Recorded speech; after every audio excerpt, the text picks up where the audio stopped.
Good morning, students. In the previous class, we have discussed about the carbohydrates. Today, we will discuss about the another biomolecule, which are amino acids. As do we have discussed in the previous class regarding the elemental analysis. There do we have discussed about the leaf tissue, where do we have grinded with the help of mortar and pestle in the presence of trichloroacetic acid, and the thick slurry formed was filtered through a cotton or cheese cloth. And do we have observed the part of the slurry which has passed out through the cheese cloth? So that was called as filtrate, and whereas the part which were found to be present above the cheesecloth was called as retentate. Do we have also discussed that the filtrate might, the fraction which was soluble within the acid would be present within the filtrate, whereas the fraction which was present or which were present within the retentate would be the insoluble fraction. Also, do we have discussed in the case of filtrate, the substances which would may be present, they would be categorized into micromolecules. They would be the monomers, whereas in the case of insoluble fraction or the retentate category, the macromolecules were to be found, and they were the polymers of the monomer unit. So in the analysis part, we may observe the proteins that are the chains of amino acids would be present, would be found to be present in the retentate category, whereas the building blocks of these proteins were that are the amino acids would be present within the filtrate category. So today we'll discuss about the amino acids. As do we know, amino acids, they are the building blocks of the molecular structure of the important and very complex class of compounds known as proteins. And whenever the proteins on hydrolyzed, they yield mixtures of the component amino acids. So whenever the proteins they are hydrolyzed, they give the result of the mixtures of the components of amino acids. So therefore, to understand the structure and chemistry of proteins, first of all we have to undertake the study of amino acids. So as the term suggests, amino acids are bifunctional compounds containing both an amino group, that is NH2, and a carboxylic acid group, that is COH.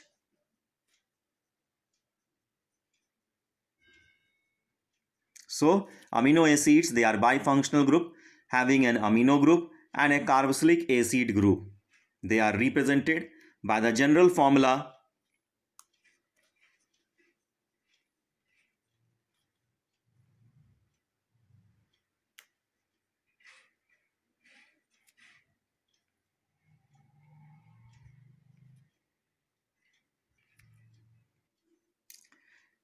that is C at the center. As do we have discussed, we know that biomolecules, they are carbon containing compounds. So the carbon atom, it is attached to the carboxylic acid group, and on the other side it is attached to the amino group, and one hydrogen atom and one R group is present, which is the functional group. So this R group would be the variable group. It may vary in different amino acids. Maybe it may be simple hydrogen, it may be methyl, it may be CH2OH, it may be any other group. in the different types of amino acids. So we can also say the part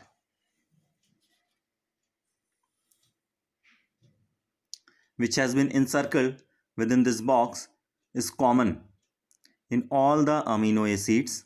Only the R group is variable, and we may observe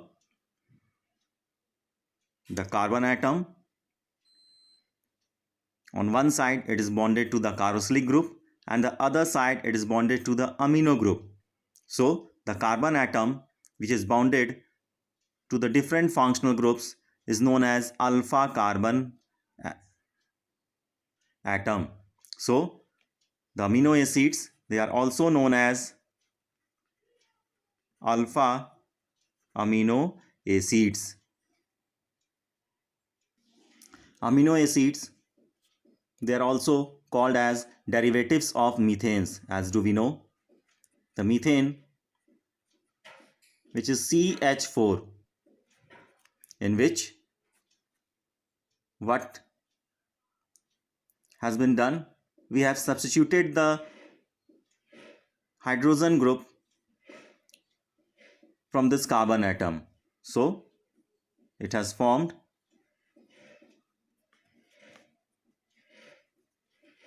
this is the central carbon atom, carbon source 4 valency. So all the 4 groups have been replaced, so they are also called as substituted methanes.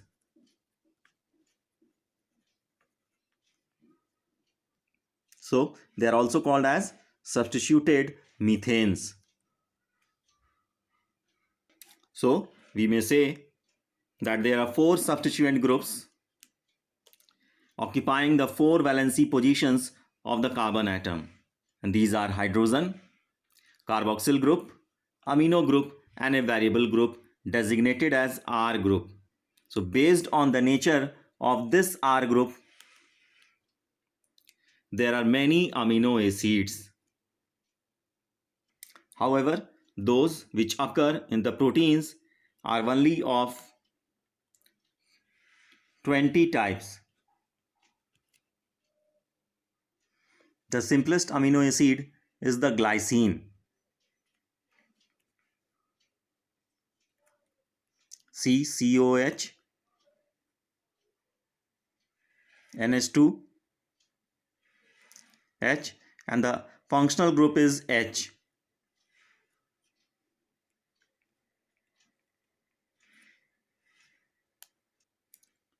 For some more examples, if we may consider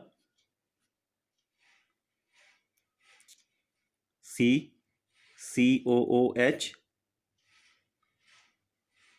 NH2, H, and here the functional group, if it is methyl group, then the amino acid, it would be alanine.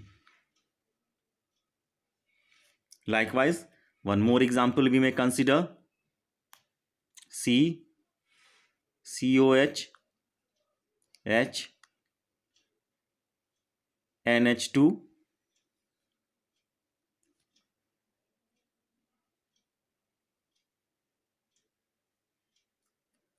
and here if the functional group is CH2OH, then it would be the serine amino acid.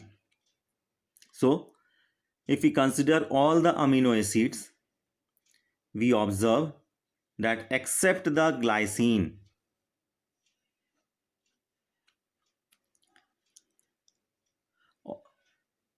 the carbon atoms in all the amino acids except the glycine is asymmetric in nature. Mean to say, the carbon atom is bonded to 4 different groups on the 4 positions. But in the case of glycine, we may observe that it is bonded 2 times to the hydrogen atom. So it is not asymmetric carbon atom. If the carbon atom is bonded to 4 different groups, then it is called as asymmetric carbon atom, or also called as chiral. But in the case of glycine, we may consider it is symmetric in nature, so it is achiral. So all the amino acids which are having asymmetric carbon atom are having the capability to show the optically active forms, means they can rotate the plane polarized light. But the glycine, as it is achiral in nature, it is not able to rotate the plane of polarized light. Now, if we try to understand the basic structure of amino acid, let us consider the group.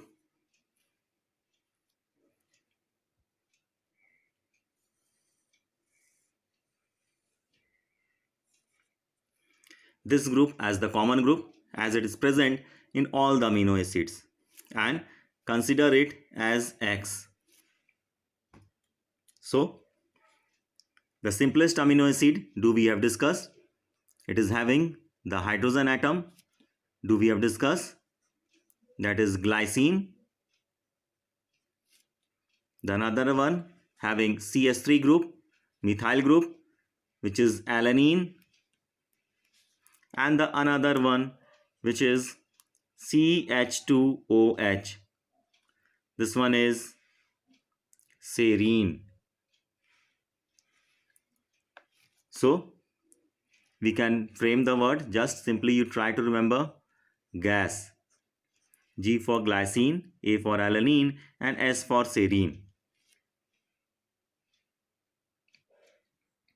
Amino acids, they show different properties depending upon the COH and NH2 group. As this COH is an acidic group, means the acidic group is having the property to donate the hydrogen,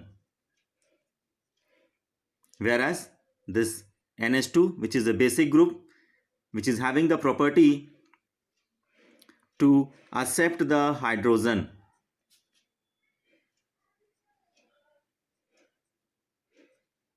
So it may exist in the form COO minus, whereas the amino group, it would exist in NH3 plus. So obviously, if the number of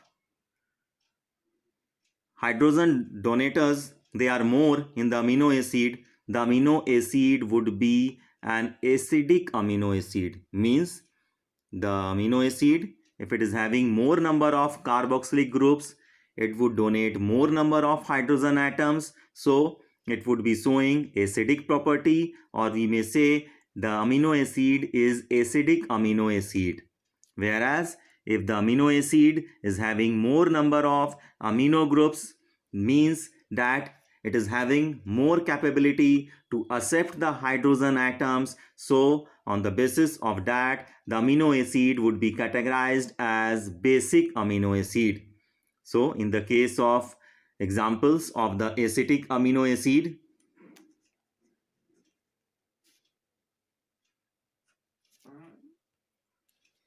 in the case of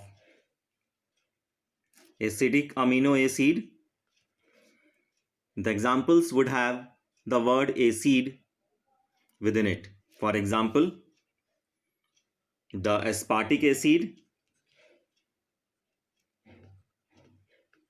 which is an amino acid and which is an acidic amino acid.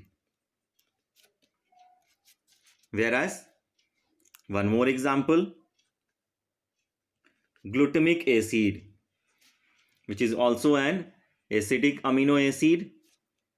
If we go for the structure, we may write the common X, and it would have the functional group CH2 COOH. And whereas in the case of glutamic acid, the X would be the common term and the functional group is CH2, CH2, COOH. So as do we have discussed that X, it was having one amino group and one carboxylic acid group. So in this case, we may observe that one more acidic group is there, one more carboxylic acid group is there. So obviously it will donate more number of hydrogen atoms, and due to increased hydrogen atoms, obviously the amino acid would be categorized as acidic amino acid. So this one is the aspartic acid. The another one is the glutamic acid. Here also we may observe one more carboxylic acid group is present. So obviously it will donate more number of hydrogen atoms. So amino acid would be obviously categorized as an acidic amino acid. If we consider about the basic amino acid, then the examples which fall under the category of basic amino acids are arginine,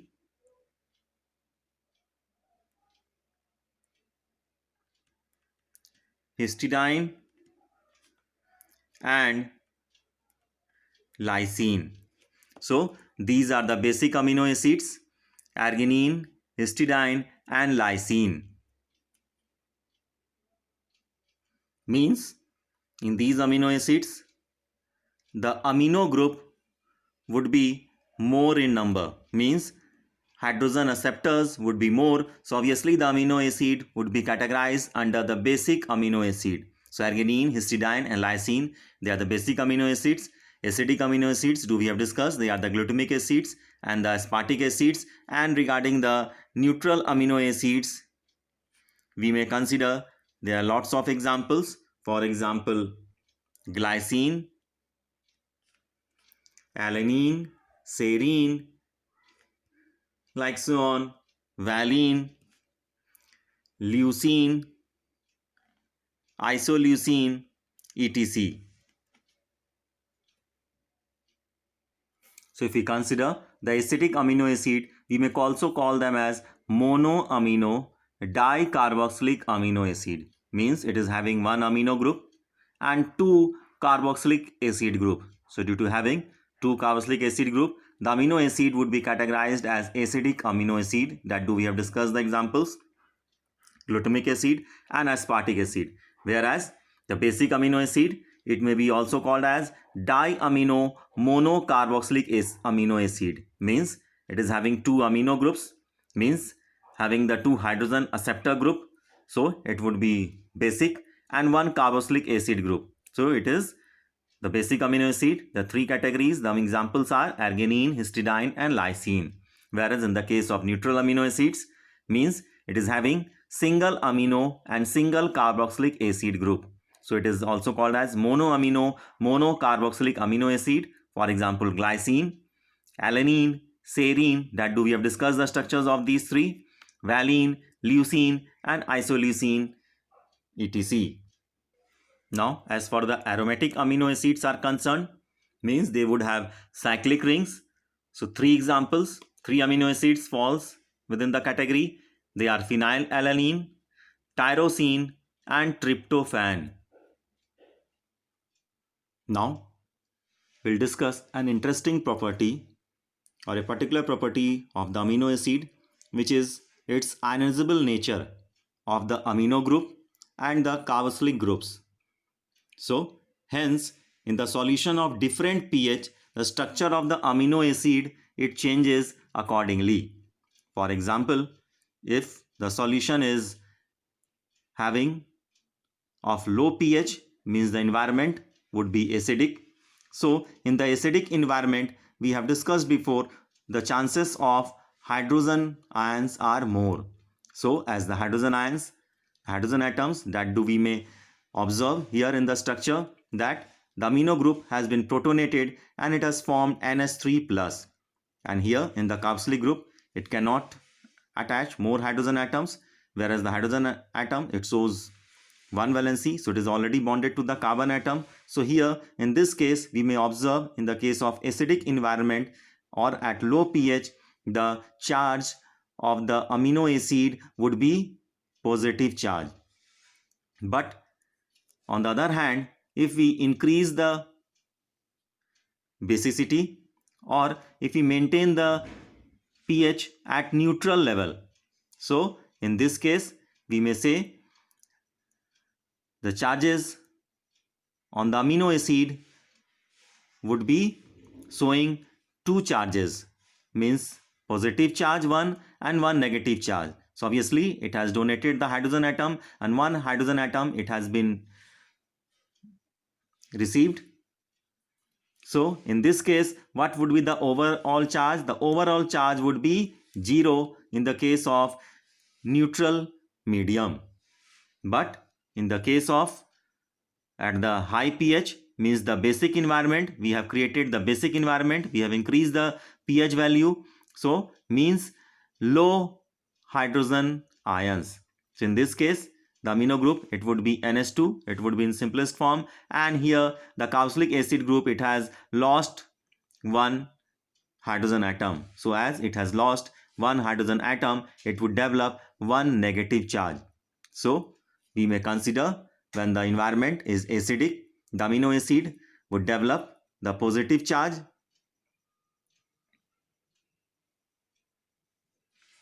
and when the pH value is neutral, means it shows the deuterion form, which indicates that it is having dipolarity, means one negative charge and one positive charge. So the overall charge is 0.